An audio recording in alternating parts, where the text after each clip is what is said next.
Right, let's just get some music up.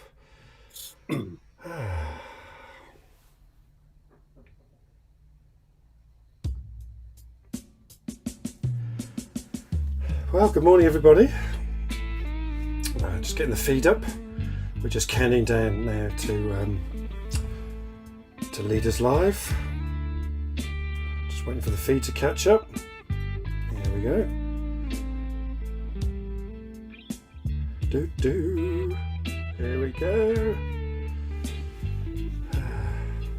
So, morning, Sarah Hughes. Great to see you online. I'm here and looking forward to Leaders Live. Thanks, Sarah. Brilliant. So you can just enjoy this music. Minor Blues by my Uncle Peter. So, yeah, he's a bit of a guru on the guitar, as you can hear. So we've got Anne Jones in the room today, and he can talk about all things branding this morning. So really looking forward to that. And just counting down now until we flip over screens. And here we are. So good morning, Anthony. Anthony's a bit pixelated this morning, but it's a Tuesday morning here. Yeah, it's a Tuesday morning here in the UK, and it's 8:45, and we are live. I love that kind of rhyme. Small minds, small little things, but hey, 8:45, we're coming live. We're streaming out on LinkedIn, we're streaming out on YouTube, we're streaming out on 2 Facebook groups, and we're streaming out on Twitter, all at the same time. Phenomenal how that happens. This time when we touched the live button, it actually did work, and we went straight live, so that's better than last week. So good morning, good afternoon, good evening, wherever you are in the world. Welcome to this Leaders Live breakfast show. Sarah's already online, and I know there's a number of other people I can see, so say good morning to us as we're going along. We've got the feed running at the moment. So today I am joined by Anthony Jones. Anthony's known as Ant, and is a creative thinker for brand agency. We Are Ghost, great company. Ant is on top of his game right now, and he works with well-known businesses, international brands, as well as startup businesses, and a knowledge of how to make your brand work for your business. So all those little nuances and idiosyncrasies we will be going through today. Morning, Kathy Heath. Great to see you on the Leaders Live breakfast show this morning. Fantastic. So morning, man. Ant, how are you doing? Glad to have you on the show today. I'm okay. How are you? I think it's sunnier where you are than where I am. But morning to all. Morning to all. Yeah, brilliant. Yeah, I'm in sunny Devon at the moment, and it has been sunny in the last couple of days actually. And it was supposed to be raining most of the time, so there we are. Look, I'm going to come back to you just in a tick, Ant. I'm just going to put you on pause for a moment. Let me just change scenes just quickly. So, quick teaser, folks. Why do business people often see business branding as scary and costly and intangible? A bit like trying to grasp smoke, perhaps. And the trick is to simply and clearly define something that actually already exists, and to bring it to life and to stand it out. And it's about communicating that persona, that kind of persona, and what it is to your customers. Morning, Andy Davis. Good to see you. Thanks for making yourself known this morning. Brilliant to see you again. So, we'll explore today, what defines a brand and what makes it stand out. How do you communicate the value of the character of a brand? How do we personalize it? And how should you invest in your brand? How might your brand adapt over time to keep it fresh and relevant? This and a whole lot more is where we're going today with Ant Jones. So if you don't know me, I'm Andrew Jenkins. If you're new to Leaders Live, please say hello. You've already been saying hello this morning, so great to see that. As always, we love you to interact with us, chat with us, ask questions in the comments. We'll pick them up. Don't you worry. Don't be shy. Smash those likes too, folks. We really appreciate that. Keeps us motivated too as we're going along. Good morning, Steve Whittle. Nice to see you online on Leaders Live. So back to Ant. Love your title, Ant. Is your brand someone you would like to go like a drink with, go down the pub with? Nice teaser in itself, mate. Fantastic. Thank you. Let's just give you a quick round of applause if I can manage that. Hey, there you go. Get a round of applause before you even start. Oh, I didn't mean to do that. You've got 2 rounds of applause. How about Hey! that? Right. There you go. Okay, so Anne, kick us off, mate. Look, what is it that defines a brand? We can sort of look it up on Google and all sorts, but what defines a brand? How does a brand work? Tell us a bit more, Anne. Take it away for us.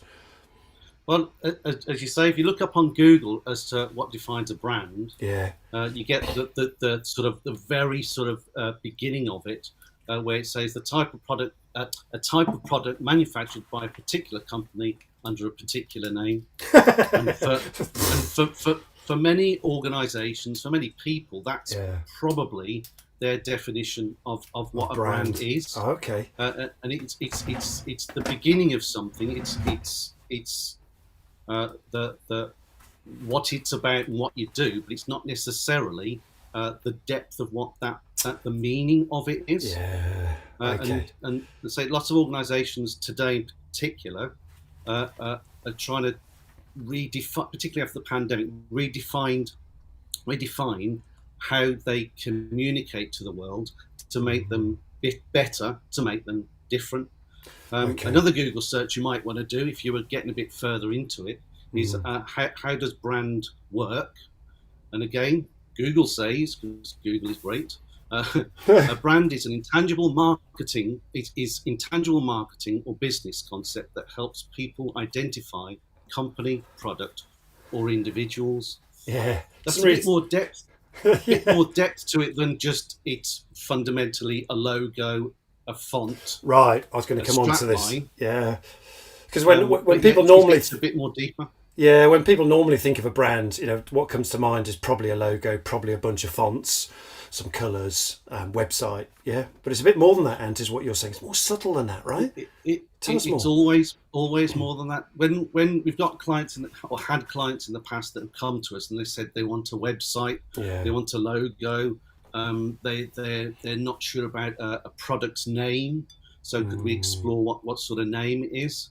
And they're very sort of instructional as to what they want, because the tradition would be that a marketeer in a multinational would contact us and write a brief, and they'd be quite formulaic in what they were asking for, which sort of meant that the agency traditionally couldn't make that idea grow and develop and become something more than what's being asked for. So the skill sets of an agency, like ours, isn't being tapped, isn't being used to its full. Yeah, it's not exploring the creativity, right? It's just a left brain thing when you get a client brief. Your job is to turn it to something more creative and start to add to it, right? Add the value to it. So sort of, if you go back, because I'm relatively old, if you go back a number of years, not as old as me. It was about the design, so they pushed for the design of it, and then it sort of developed that they want to know more, and now the brand, for marketeers at least, is something that they're very much interested in, not just the logo, not just the colours, not just campaign, if it's a campaign, what the angle is, but it has to link to something, it has to link to a truth of what the brand is. Right. Sometimes we get to do that, and the brand itself isn't solid enough to base anything on it. So we have to sort of go backwards a bit in order to go forwards. That's sort of the sort of process we tend to go to with our clients. Yeah, to take them backwards too. Rather than just stick to a brief, it's kind of trying to uncover something much more. It's more than just visual, isn't it? It's kind of like an attitude or an intent or an emotion or a value. It's something more than that. It's a character, it's a persona, it's those kind of things, right, Ant? Is that right? It is. And often what tends to happen is you start talking a language that sounds immense and they can't necessarily comprehend what's being said. But you try and do it in simple English to ask them key questions, sort of questions we know what to ask, but we have a dialogue first, then we have a question session, and then we find out through these, I'm going to say clever questions, because we are clever. Clever questions that sort of discovers truths within what that organisation, company, or individual is about. Okay. So that's what we're trying to get to, rather than some aspirational brief of we want to be the market leader, we want to have a turnover of millions of pounds. For a creative agency, that's quite a difficult thing to quantify in a visual way. Okay. So we need this extra information. Yeah. Now, talking about a visual way, give us some examples of this so that we can, hook onto this, so it gets more than just a concept in our heads. Give us an example. So if you want to do the first slide, okay. what I've thought about doing was connecting to something that we all understand and we all recognise. It's been going for 50 plus years. The Bond brand, the James Bond brand. The Bond brand, and it is a brand. It's a character, yes, but it's also a brand. So it's a persona and a brand. Yep. So, sort of, in order to talk the things that we're going to talk about, there needs to be a point of reference that your viewers are already aware of. Okay. And I think that would help. And I thought of various different organisations, Apple, Nike, whatever it might be. But it felt like they've been done before, and because it's within our industry, it's sort of evolving into the definition of a brand character. Okay. It felt like I needed to have some sort of character. There's a Bond film out at the minute. Absolutely, very topical. It felt like a very easy thing to go to talk about Bond. Yeah, and if you haven't seen the film yet, go and see it. It's brilliant. So tell us more about this. So yeah, it is a very good film. So tell us more about this. So we're going to use the Bond now as an expression of brand. So talk us through this. Okay. So it's been going for 50 odd years. Yeah. Hasn't it just? If you can go to the next slide. Yeah, so these books here, these are the original books. I can see the back covers here.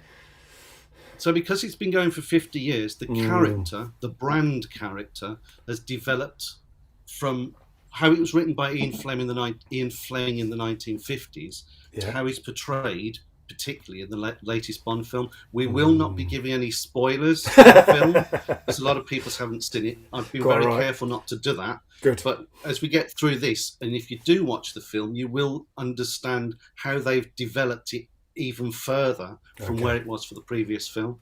Yeah. So the Bond character was originally written by Ian Fleming in the 1950s, and this was a guy who was a hard drinker, a hard smoker, a womanizer, a sexist, and an absolutely brutal, murdering swine, basically. Is that this slide? But a murdering sort of swine. Yeah. I don't know whether your guys can read that. No, you'll need to read it out for us. So yeah, please do. I like the drink there, though. This is the martini shaken not but stirred. Is that right? Yep. Okay. So the idea of the title was, would you have a drink with this brand character? It was a bit playful, a bit suggestive as to what we were going to talk about. Okay. But it says there, the original Bond. I don't know whether your viewers, I know you will, but do your viewers know about the what, how, and why? The Cynic Cynic thing, yeah. I'm sure that many people have seen that. So if you've not seen the Cynic Cynic, why, how, what, or what, how, why, whichever way around it goes, go and see that. I'll put a link in as we're going if I can find it. But carry on, carry on. Let's say it's a superb way of looking at things, of looking at many things, but in particular trying to define a brand character. It's really useful for that. A brand so character. The original Bond, what does he do? So that the technical communication, which is what we'd actually call it for our clients, is he's a male spy at MI6. Yeah. And that's originally what he was. He is today, but originally what he was. Original Bond, how, which is more informative information. Right. So whereas the other one, it gives the literal what you produce, what your service is, whatever it may be. This is sort of communicating more the how you go about doing it. Why are you better than somebody else, sort of thing. Okay, so killing machine, entertaining, all that kind of stuff. Yeah. So what I've put is I've put Bonds. Bond is a gentleman's spy, sophisticated but heartless killing machine that drinks, smokes, gambles, and womanizes across the world. Yeah. Now that description is definitely the character in the book. Yeah. And it's almost it's definitely Sean Connery's character. Yeah. And it's definitely probably the next two Bonds in the way they've done it. But they subtly developed it, but massively developed it recently, because that doesn't really work in a world where effectively you can't smoke indoors. You can't have him sat at a gambling table, smoking a cigarette. So that's out. In a world where alcoholism is an issue, having somebody that drinks hard booze as he does in the books isn't really something that's necessarily a palatable thing. Okay. And obviously a womanizer is very old fashioned way of seeing the world. So the brand's moved on, is what you're saying, isn't it? The brand has definitely had to move on. Okay. And the producers recognise that, because he has to stay relevant to people, so they can understand how they can connect to him and relate to him, because that's essentially what a brand needs to do as well. Your consumer, your customer, your client, whatever you want to call them, they need to have an element of trust in what you produce or what service you offer, but they need to relate to it, and because of if you just communicate your what you do, not necessarily how you do it, when it comes to brand, that can make you better than another competitor that just says, we produce widgets, and we think they're brilliant, which is, as a piece of communication based on what a brand can be, that's not that great. Okay. Next level, if you communicate the how you go about doing it. Right. So you produce this widget, and we go about producing this amazing widget by using the best materials there are to make this particular product. Yeah. That is also great.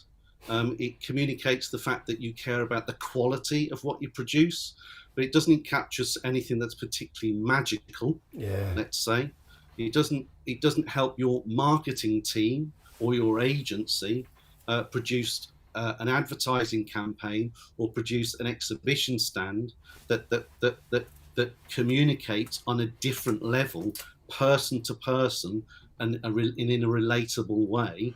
So it's good to explore the why when it comes to a brand. Yeah. The reason I put is, would you like to have a drink with this brand character?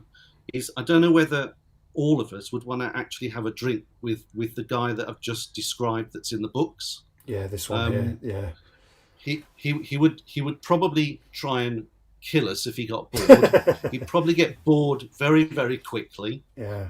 He could drink us under the table.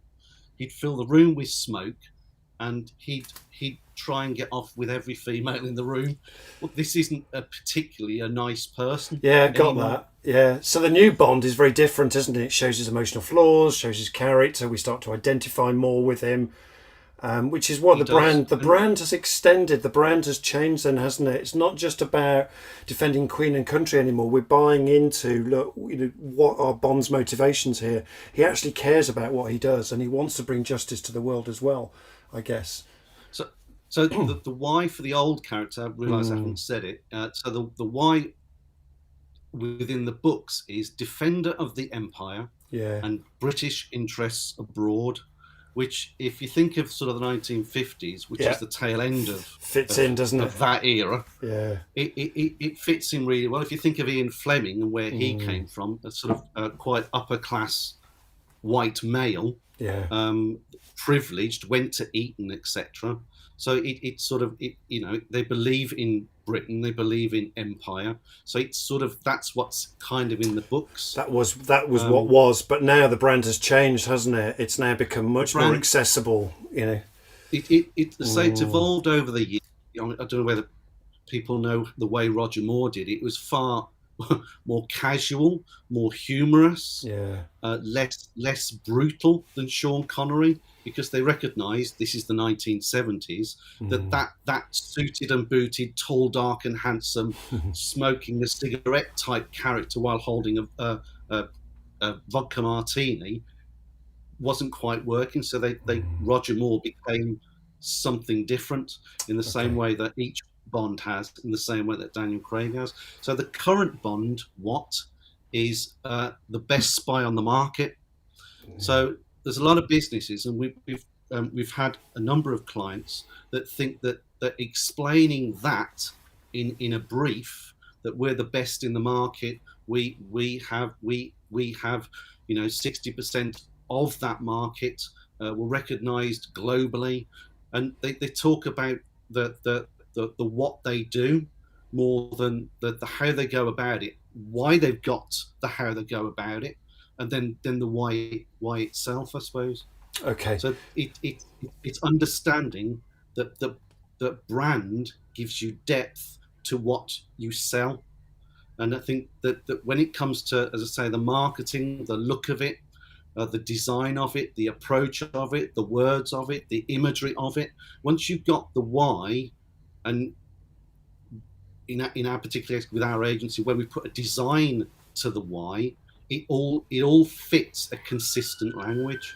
Yeah. And that's what you want to do when you're trying to sort of identify ultimately what you want to do when you're trying to identify your brand. Okay, and keeping the brand in line with where values of the time, the zeitgeist of the time are changing too, and so that's really important, isn't it? So our brand has to keep refreshing itself. So tell us a little bit more about how do we adapt our brand and how do we keep it relevant over time? Sorry. Yeah. Can you go back? Sorry. Oh no, hang on. So can you go back one? Sure. There we go. So just to say, on the current what, how, why. So on the what, it's best spy on the market. On the how, lethal and effective, Bond will find a creative solution to always win. Yeah. I think that's pretty true. And then the current Bond why is defender of our values and fighting on our side, full of heart and swagger, confident to get the job done. Okay. That's that's describing the current Bond. It's his last one. It may evolve again because the actor will want it to evolve. Yeah. So let's talk about that. You're not watching. You're not looking at something that's static. You're looking at something that's constantly evolving. So that. Yeah. So and it's quite interesting. So all brands age like people, and they do. And brands must change, keep relevant with the times, check out what's becoming irrelevant, and start to change. So change is actually good here. I'm just thinking about my own branding. I started PDX Consulting with a square box and a circle called PDX Consulting. It then changed to a surfboard because I wanted to represent the kind of freedom that surfing kind of relates me to and hooks me to that brand. And then later through you guys it's became a square box. It's just PDX now, and we've dropped the consulting, and that brand has evolved. So tell us a little bit more about that adaptation and that moving towards the times and thinking about the future. Ant. Well, I don't know whether we sort of did it with yourself when we were doing your particular brand. Yeah. We try to understand the way you work, the way you function, the collaborative way you like to do things. It's not necessarily you giving an edict and then people will follow. Yeah. It's very much you sort of interacting with people and creating that developmental element of what they want, of what they're doing. So we've done some illustrations for you where people are literally building the things that they want out of life, out of work, whatever it might be. Yeah, So and we hooked that to my brand. it's that, yeah, totally. And it's not, so that imagery wise, it works. Language wise, because we help with the words of it as well. Yeah. And it sort of, it created something that was a multi-leveled piece of communication. Okay. If you remember sort of what I was saying, the history of the Bond character, it's evolved, and there are many layers. There are many images that you can think of: the cars, the gadgets, the tuxedo, the gun, guns, yeah. the girl, the baddie, the henchman. It's got lots of layers that even if you've never watched a Bond film, if somebody on a comedy show does a Bond sketch, you know it already. Yeah. It's that familiar.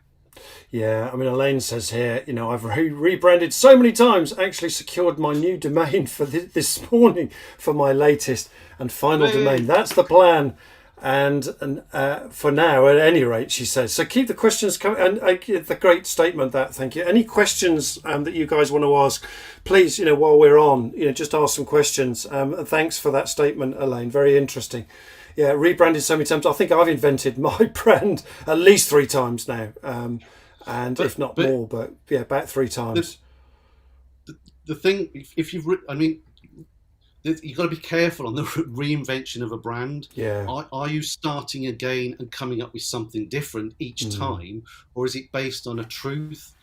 If you know the why to the Bond character has stayed exactly the same for 50 plus years. Yeah. They've just changed the language, the style, the look, the actor. Okay. So it's consistent as a brand, but the visual style might change. So it's an evolutionary thing when it comes to the look and the style of it, but it's a pretty strong truth if you get the why of why your brand is that, why you do it, why you want to actually have that business. Yeah, and try to make it as personal as you can, I guess, is where we went with my own brand here. So thanks, Elaine. That's really interesting. That just changed the colour while we're going.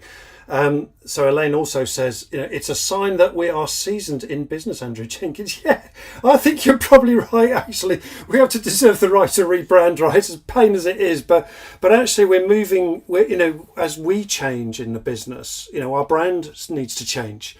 And I'm just thinking about the Bond, for example, coming back to Bond again, and without hinting too much about that. Oh, by the way, Elaine just says, what does she say? My message has been the same all the way through. It's all optics. Well, it might be the same. Is it the same? Well, maybe yours is the same. Maybe it changes. Maybe it's just a different way of looking at it, as Elaine says. Yeah, just different optics, right? Coming back to Bond, I mean, is Bond, if we did this with Bond and we thought about, maybe, in the future we could go, a different gender or different, colour or whatever. What say you? I remember when Daniel Craig became Bond. Yeah. The press, particularly the Sun newspaper, the glorious Sun newspaper, decided that they didn't like him. He had big ears. He was blonde. And he wasn't Bond. He wasn't tall, dark, and handsome, which is basically the Sean Connery model. Right. Boy, has he proved them wrong. He definitely is James Bond. He was James Bond from the very first film, and the consumer of that product totally accept him. And it's a sad day that he's now done his last film. So as the character evolved, maybe not. It depends. Not giving away too much. He said it's his last film. So. Oh, I see. Right. Okay. But the character will evolve. It will change, and it will change to a consumer of the period in time in the future. Yeah. So it's entirely feasible that character could be any race, any sex, and the consumer will accept that. The fact that it's called James Bond, and if you think of gender neutral, we could have it so that a female could play James Bond, called James Bond, but the essence of a defender of our values and fighting on our side, full of heart and swagger, confident in getting the job done, that could still work no matter what what race they are, what sex they are, what orientation they are sexually. Yeah. It can fit any type of person in the future. All that needs to be remembered is, and that's why I put Sean in the background, is that the lineage of where that's come from has to stay true. And if that stays true, you can pretty much do anything with it. I like that. Just as long as your consumer, your customer, your client accepts what you're saying. And the subtlety here is that whilst the character may change from James Bond to something else, 007 stays, right? And that's an interesting thought as well. So there's different ways of being able to express the brand as it adapts and as it moves on and as it changes. And Elaine kind of says, it's a polite way of saying that we're getting older. I think that's linking on to her looking at rebranding in different ways. We change as we go along. It's a necessity. Once you've done a logo, once you've done a brand, once you've done a colour, once you've done a design, once you've set out all your messaging and your tone of voice, it's not static. It will get out of date.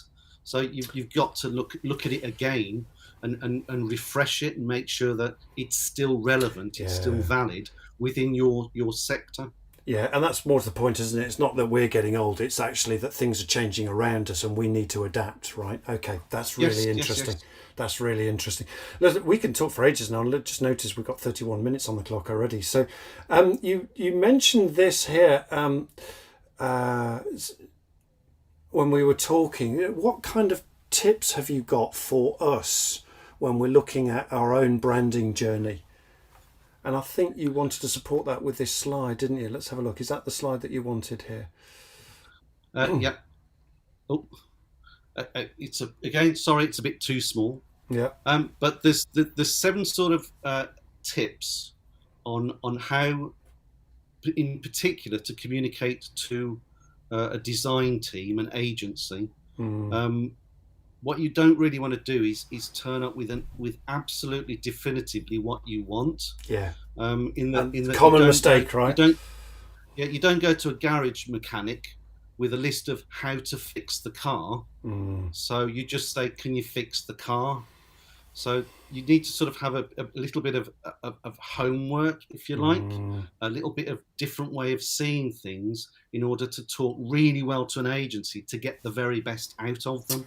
Yeah. And I've done it to 7. It just happened to be 7, and I've numbered them 001, 002. Oh yeah, very subtle. Yeah, actually, Syed's come in on this second point here about how are your strengths unique, and this is what Syed says here. Let's see if I can bring Syed up here. It's quite a big one, but branding is actually a subset of internal values owned by employees and the company. External perceptions of customer values at a given point in time, hence the flux to change the customer's desires. Organisation culture plays a big role in creating a strong brand. Great and useful conversation. Thank you. That's useful.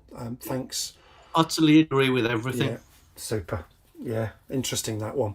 I like the thing about the values, which is what you're saying here about the strengths, right? Well, I've talked about the strength he's saying internally from the company or the organisation, and that's the truth of what you're trying to find. You're trying, in our particular case, like with yourself, through a conversation, or sometimes we do like a session with ordered questions.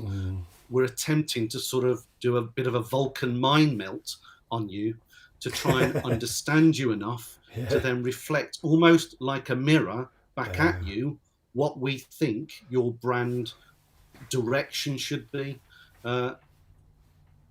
Clients tend to already know the answers to brand questions, what they're about, why they do it, but they're so muddled and twisted with other things that they can't articulate necessarily what the definitions are. And it needs somebody from the outside talking, but trying to, as I say, do the Vulcan mind melt, trying to understand them enough to do that reflection back.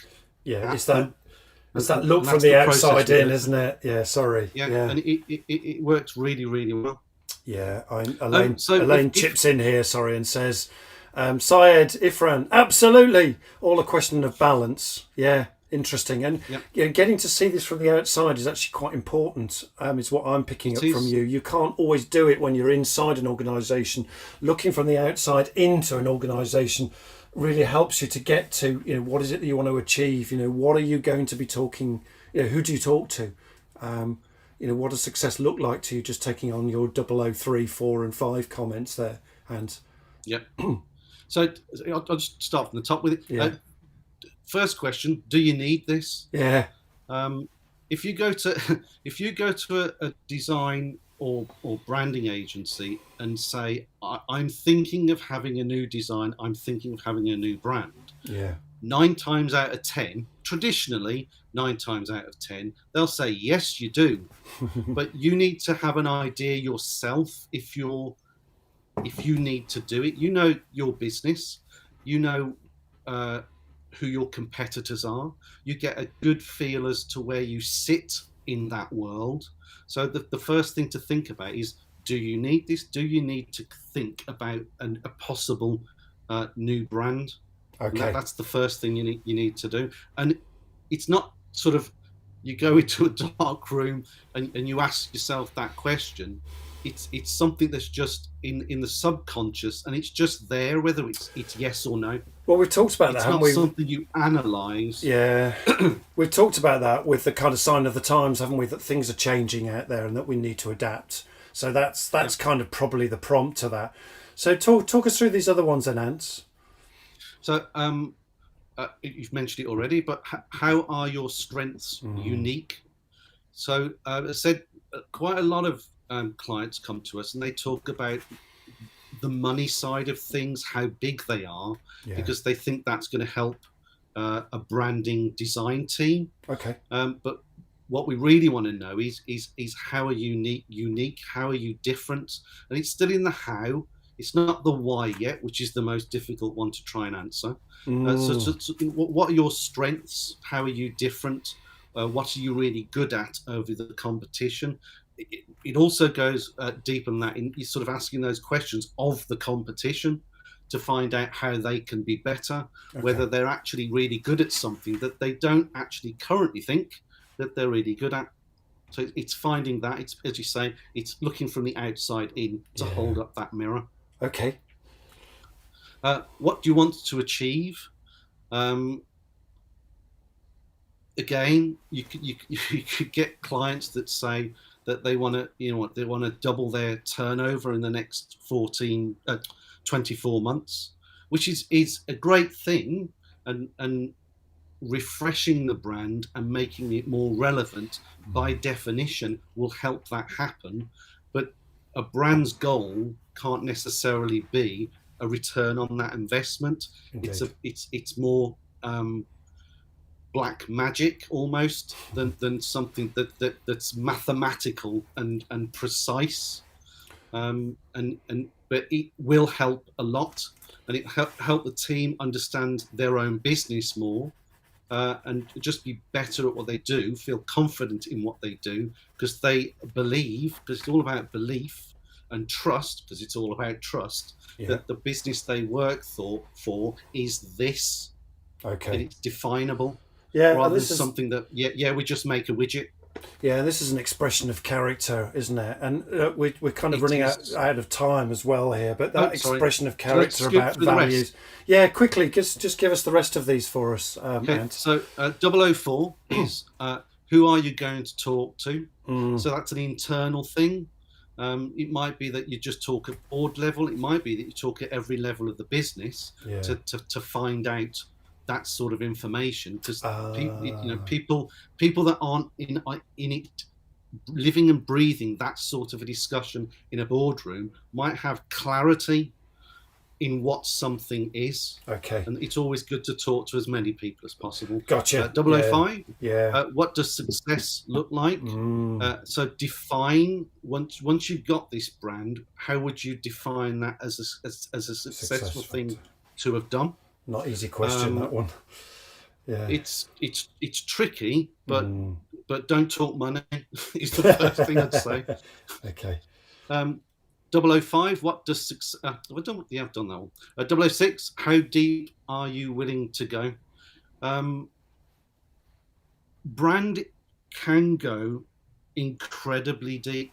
We've produced final documents that defines a brand that's pages, over 100 pages worth of information. My gosh. Which is quite immense, but we've also done it to a document that's 12 pages. Yeah. So it's part of the agency's job is to understand how deep it needs to go. Yeah. Whether there's fundamentals at play or just something that's really good, something that they really know, but how can we make it better? Yeah. And then the last one is why now? Why do you want to do it now? Which is a bit of an abstract question, but an attempt to answer that before you talk to your branding or design agency would be very helpful. Yeah, and I guess, whilst there's a lot of detail in there, the simplicity is what comes out at the very end, isn't it? And it all boils down to, a set of things that the brand will look like, simple points like the James Bond thing, 007, the character of the brand, the drink, the gun, the kind of standard bits, and it simplifies itself, doesn't it? And we can express it probably in 5 minutes. When we're talking to someone, what's James Bond all about? Well, we can just express these things, the car and all of those things, and the nod back to that car time and time again over the history of the film. It's like the previous slide that they're wearing tuxedos. That's enough of a language to explain you're halfway there on what Bond is. Yeah, of course. He, she, whoever is someone who wears a tuxedo. Yeah, you've defined it already. Thanks, Ant. That's been really interesting. That we could talk for ages about this, but I hope that's given you a few hints and tips. I know we could talk for ages. yeah. No, thank you for that. And any questions, please pop them into the chat right now as we're just finishing off. But thanks, Ant. That's been really useful. Further food for thought for us about branding, and illuminating that through Bond has been a brilliant idea. Actually, very current. We've newsjacked the Bond story. Giving it a bit of a shout out as well, but that history of Bond is so relevant to our own branding journey as we're going along. Thank you. As you say, it's relatable as well. Everyone knows this character, whether they've watched the films or not. Yeah, indeed, absolutely, and its history is brilliant as well, and seeing how it's evolved over time. Thank you, Anne. That's brilliant. So, Ant has got a quick freebie from Ant. Let me just change scenes just quickly.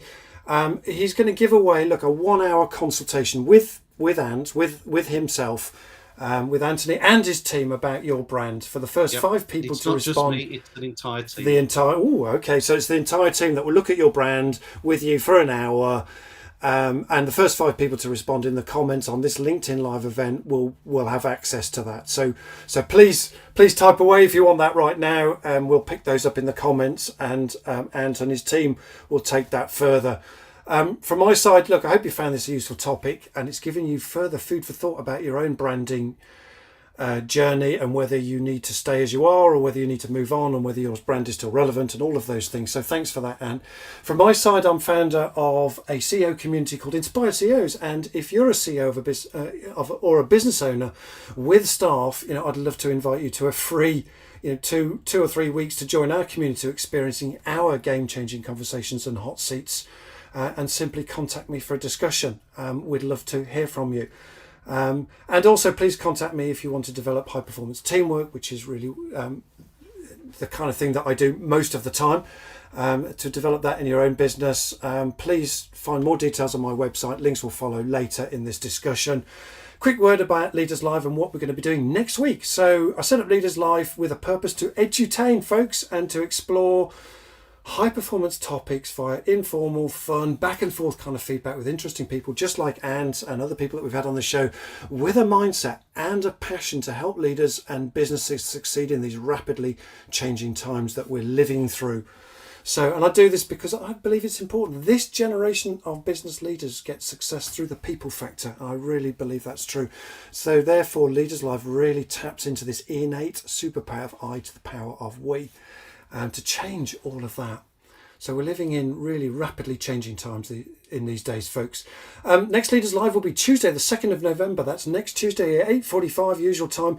We will be talking all things imposter syndrome, folks. We picked on that last week with Steve Smith. We're going to take it further with Katie Maycock, who is she's a managing stress and preventing burnout expert, and she's actually been on the show before. And that was right way back in the early days, 6 months ago or so. So I think this topic is really relevant, it's really useful, it's really interesting too. So I'm looking forward to all the engagement we'll get. She's a highly extrovert character, so you'll have fun with Katie and I on that. I look forward to that chat. So I'm looking forward to that, and hopefully you will do too. So be there or be square, folks. That's all for now. So it's a goodbye from me and a good day from Ant. Thank you very much. See you again next week, folks. Cheers. Bye-bye. For now. Bye-bye.